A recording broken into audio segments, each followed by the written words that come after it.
que é, de fato, né, o que é o dualismo, porque o dualismo é a base para o conhecimento transcendente. O dualismo ele é a base para que você comece a entender até mesmo a mente como algo do além, ou, no caso do yoga, como a consciência, como algo que está além do nosso aspecto físico. A consciência como algo que está além dos que os sentidos podem perceber, a consciência como algo além do que a ciência pode explicar. Esse assunto eu desenvolvi bastante na live sobre o Yoga Teu. Eu contei um pouco da onde surge essa ideia de que a mente não pode, do que a consciência não pode ser explicada pela ciência. Isso não é mais verdade. Isso pode ter sido verdade em algum momento histórico e foi verdade na época em que o yoga foi desenvolvido. Porque quando o yoga foi desenvolvido, de fato, não existia toda a questão da pesquisa científica que a gente tem hoje. Quando o yoga surgiu, tudo era um pouco por observação, era um pouco por experiência, mas eles não tinham uma validação da experiência tal como a gente tem hoje a possibilidade. Então eles começaram a dizer assim, olha, existe um estado mental aqui, ou um estado interno, em que a minha angústia ela some.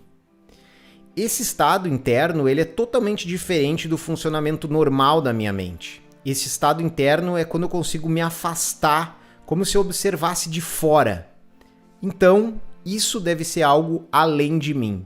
Isso é algo eterno e isso eu posso considerar como algo transcendental, o que, de certa forma, pode se ligar a algo teísta. Então, na visão do hinduísmo como um todo, na visão do yoga, existe um mundo dual, existe esse mundo que a gente está aqui percebendo as coisas e existe um mundo além que é vivenciado apenas por uma consciência observadora. Na nossa compreensão do Yoga Teu, essa consciência observadora, essa capacidade de observar, é simplesmente uma capacidade que o nosso cérebro foi desenvolvendo. Algo que os outros animais não possuem. Então o ser humano ele possui algo que nenhum outro animal tem, que é a capacidade de se auto-perceber.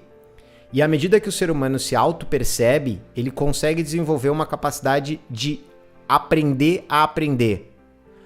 Os demais animais, eles aprendem tudo com relação à circunstância, ao que vai acontecendo na vida deles, eles têm que se adaptar e aprender. E nós mesmos, durante muito tempo, a gente funcionou desse jeito. A gente basicamente aprendia o que ia nos dar sobrevivência, o que ia salvar a nossa vida. Mas, num determinado momento, o ser humano começou a desenvolver, melhor do que qualquer outro animal, a capacidade de se comunicar. Essa comunicação ela fez com que o ser humano chegasse e começasse a trocar informações muito preciosas que faziam com que a vida dele durasse mais do que quando ele não tinha um tipo de diálogo, porque as outras pessoas poderiam informar eles dos perigos que aconteciam por ali. E a partir disso, ele mesmo começou a fazer um diálogo interno e tentar fazer uma previsão das coisas que vão acontecer, e com isso ele criou essa capacidade de autoobservação, essa capacidade da consciência. O dualismo, que é essa visão de ver o mundo de duas formas, num mundo dividido, em que existe um mundo sensível. Então Platão dividiu o mundo entre o mundo sensível e o mundo das ideias. Os católicos dividem o mundo entre o mundo que a gente vive aqui, que é o mundo do pecado, da matéria, o mundo da degradação, e o mundo de Deus. Os espíritas acreditam que há um espírito, algo além que depois da nossa vida a gente vai. Na visão do yoga, a consciência, ela praticamente faz esse papel de divino. Praticamente não, ela faz esse papel do divino, do transcendente, daquilo que a gente vai atingir para além da nossa morte, daquilo que é eterno. No meu ponto de vista, isso é uma falta de informação de como de fato o nosso cérebro funciona. Antigamente, como eles não tinham como distinguir que o cérebro era capaz de fazer diferentes funções, eles começaram a ver essa capacidade de a gente observar, de a gente contemplar de fora, como algo que era o além, que era algo a ser perseguido durante toda a nossa vida.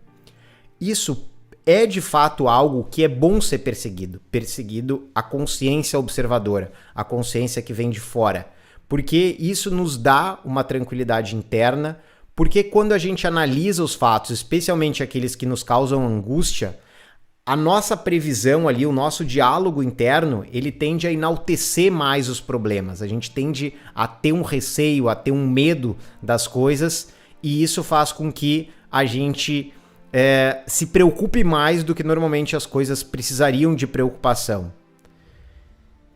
E aí, você se afastar e tentar ver as coisas sem esse viés, sem essa tendência, sem trazer ali muito do seu histórico, isso vai fazer com que você tende a ter uma vida com mais tranquilidade. Então, desenvolver essa capacidade que a gente faz muito na meditação, que é de se afastar e olhar o mundo mais de fora, que é algo que a meditação faz a gente treinar, é saudável para o ser humano. Faz bem para a redução da nossa angústia, mas não necessariamente isso precisa ser algo externo a nós, externo à própria capacidade do nosso cérebro. Tá? O dualismo, então, ele pode ter muitas explicações para o início do dualismo.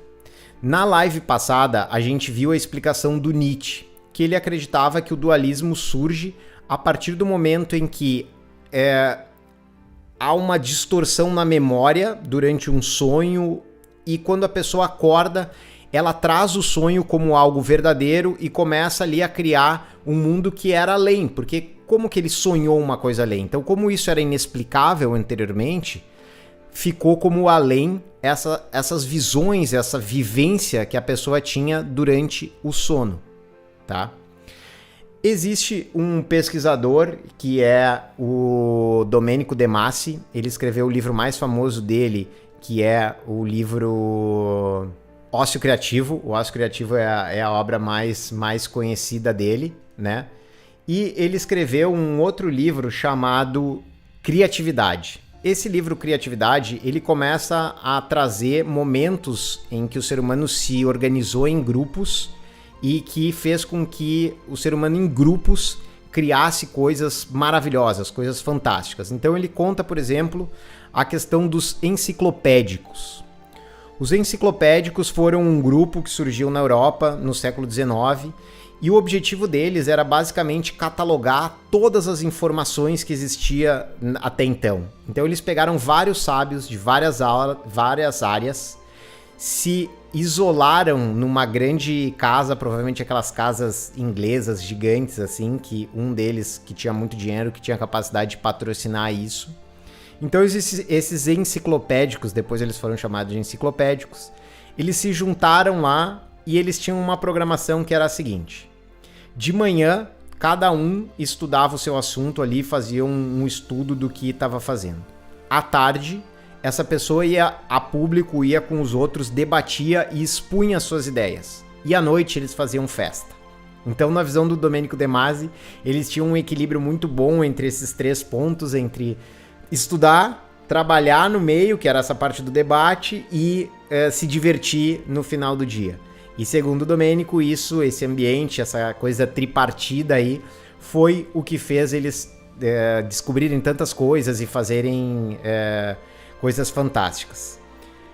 Os enciclopédicos, obviamente, não conseguiram trazer toda a informação que existia no mundo, mas eles criaram algo que até bem pouco tempo a gente usou muito, que são as enciclopédias. Então as enciclopédias começaram com esses grupos. E hoje, como que funciona uma enciclopédia? A enciclopédia hoje, ela traz muito mais essa questão do que eu estava falando, da dissolução do conhecimento. Hoje, você entra na Wikipedia e você pode alterar qualquer texto que está ali. É claro que se você pegar um texto de alguém muito conhecido, muito famoso, esse texto, ele vai, se você fizer uma revisão, ele vai passar por várias pessoas ali, elas não vão aceitar aquela tua revisão e ela não vai entrar. Mas você pode pegar assuntos que ninguém escreveu, em português tem vários assuntos, e você pode criar ali um texto explicando aquilo. Você pode hoje se tornar um enciclopédico. E aí outra pessoa vai vir, vai poder botar uma correção em cima do que você escreveu, e aí vai ter juízes ali que vão ver, vão avaliar se faz sentido ou não. Outra pessoa vai acrescentar mais coisas e assim o conhecimento vai sendo registrado e vai crescendo, que hoje é o que a gente conhece pelo Wikipedia. Nem tudo que está na Wikipedia é verdade, justamente porque qualquer pessoa pode escrever uma coisa ali e aquilo ali pode estar incompleto de fato, né? Mas como o conhecimento está se desenvolvendo hoje com a Wikipedia virou assim, humilhou os enciclopédicos, porque possibilitou que qualquer pessoa pudesse ali trazer a sua sabedoria e fez com que o conhecimento fosse muito melhor registrado e ficasse muito mais difundido agora, com a capacidade de cada pessoa que tem uma determinada informação pudesse colocar ali. Nesse livro, Criatividade, a primeira questão que ele começa a trazer e que ele fala que foi a primeira questão a ser pensada em termos de criação e que ele considera a primeira grande criatividade do ser humano foi a criação de um mundo do além.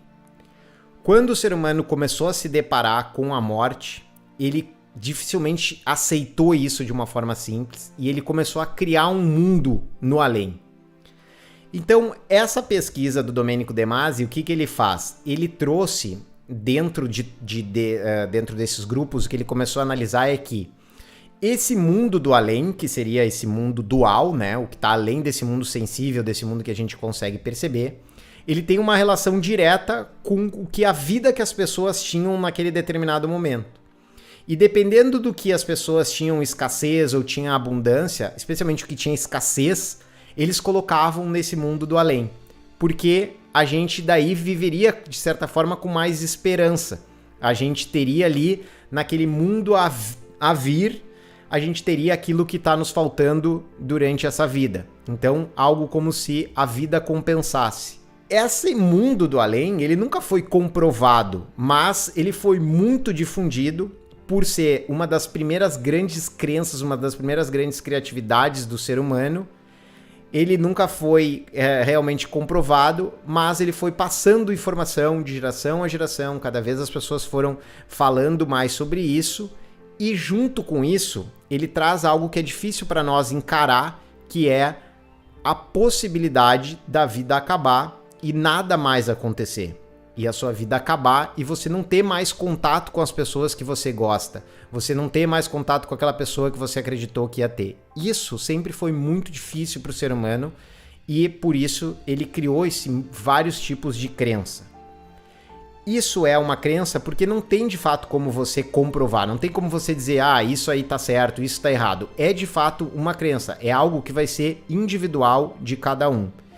E o Yoga Teu, ele dá a liberdade da pessoa ter qualquer tipo de crença, ter qualquer tipo de fé, porque a gente vai trazer o aspecto que é físico, que é imanente. Em nenhum momento, dentro do Yoga Teu, vai ter um apelo para a transcendência. Porque a transcendência, ela é muito difícil, ela é impossível de ser comprovada, de ser validada, e ela pode gerar diversos tipos de enganos e de pessoas se aproveitando dessa incapacidade de a gente deixar aquilo claro e tomando vantagem com relação a isso. Então, eu escrevi, eu fiz um podcast e eu falei até desse podcast na live com o Marcelo. Então, esse podcast aqui, ele é o 58. Ele fala as crenças que moldam o mundo. Então aqui eu explico justamente que essa elaboração, né, do que está no além, segundo o Domenico De Masi, ela é fruto daquilo que a gente vê como aquilo que havia de escassez nessas civilizações, né? Então ele fala, por exemplo, dos hebreus, né, que tinham escassez de água, de leite e de vinho. Então eles criaram ali dentro da realidade deles, da realidade do além, eles criaram esse mundo que tinha ali mais... Eu vou pegar aqui para eu ler melhor aqui. Então, eu não vou ler todos eles, tá? Mas eu vou deixar o link disso para vocês darem uma olhada e vocês vão ver sempre essa relação em que aquilo que faltava para os hebreus, né, eles colocaram no além. Então, o Talmud da Babilônia, que é um texto hebreu religioso, fala, ele promete, né? As espigas de trigo despontarão e alcançar-se-ão como palmas nos cumes e montes. E não pense que a ceifa será tarefa árdua.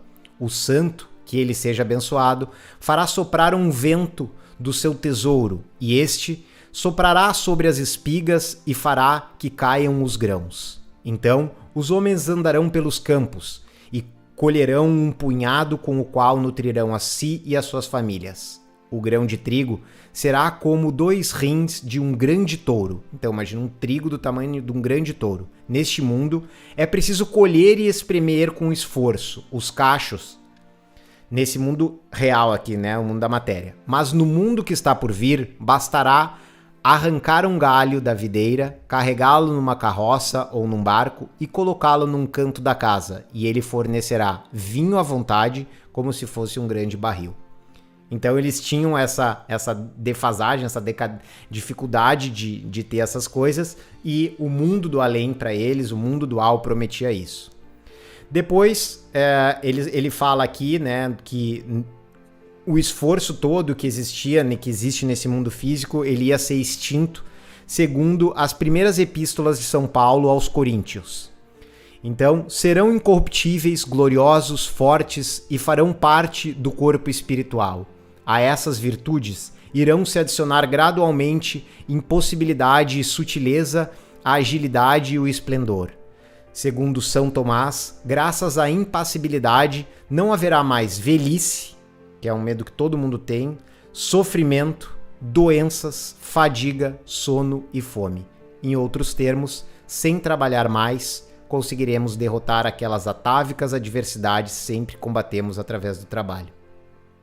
Depois ele conta o caso dos muçulmanos, que prometiam virgens com nádegas enormes que podem atingir dimensões de 1 milha a cada braço correspondente de um tipo diverso de volúpia, e o orgasmo dura 1 século. Então isso era prometido aqui no Islã.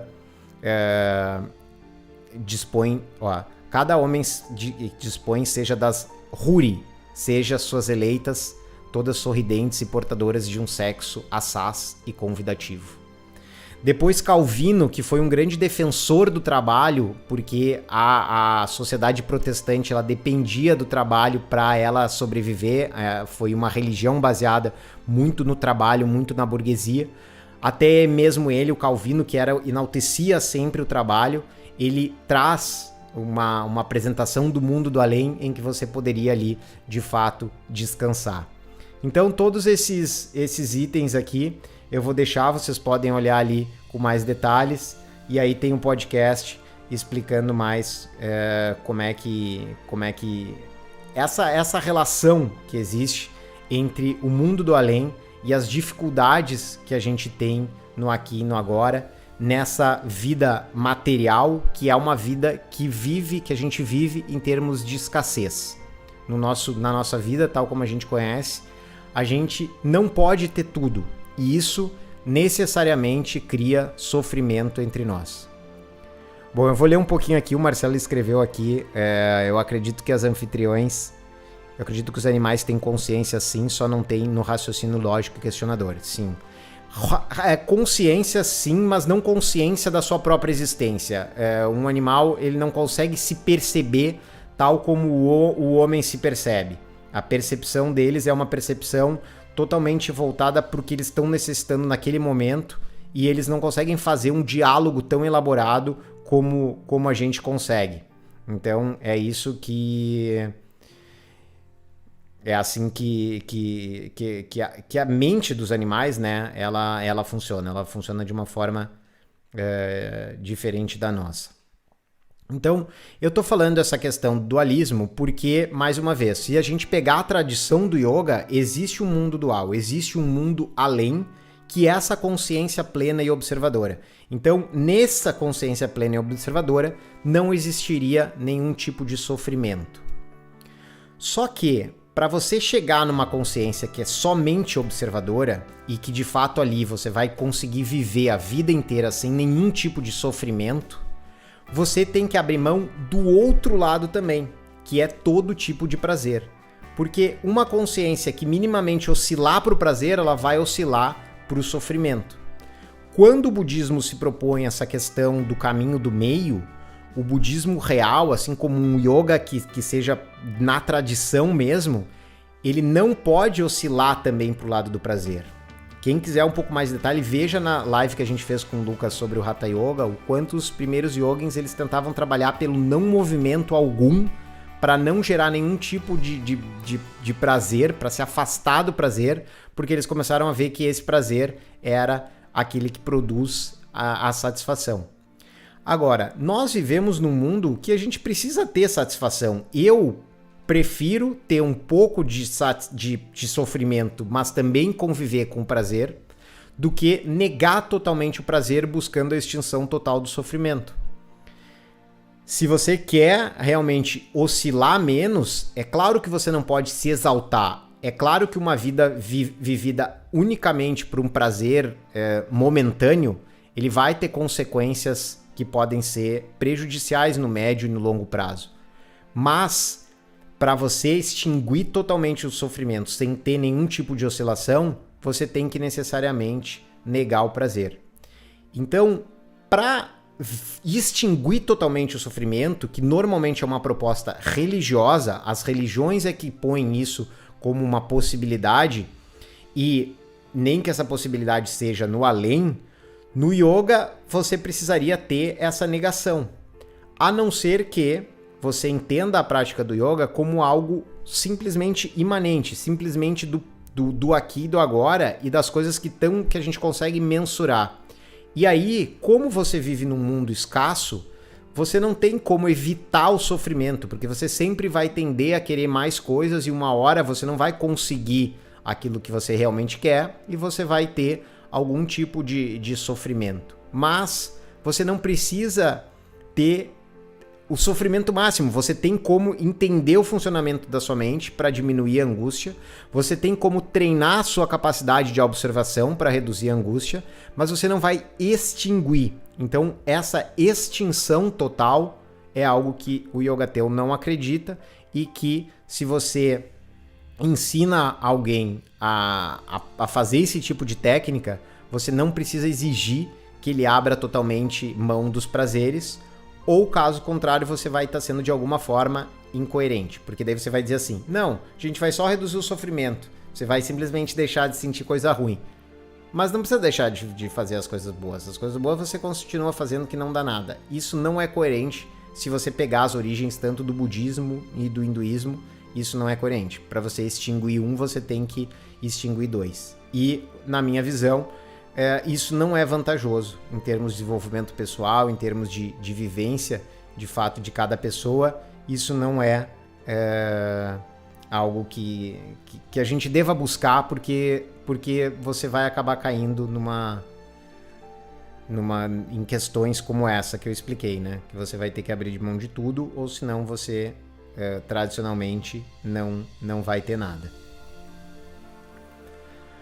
Bom, então aqui a gente, mais uma vez demonstrando isso que eu estou falando, né, dessa descoberta da Índia, do como a Índia considera aí essa consciência que observa como praticamente algo divino, eu trago a citação do Mircea Eliade, que é um grande pesquisador sobre yoga e sobre história das religiões, e ele traz para nós: é impossível passar ao largo de uma das maiores descobertas da Índia, a da consciência testemunha, a consciência desembaraçada de suas estruturas psicofísicas e de seu condicionamento temporal.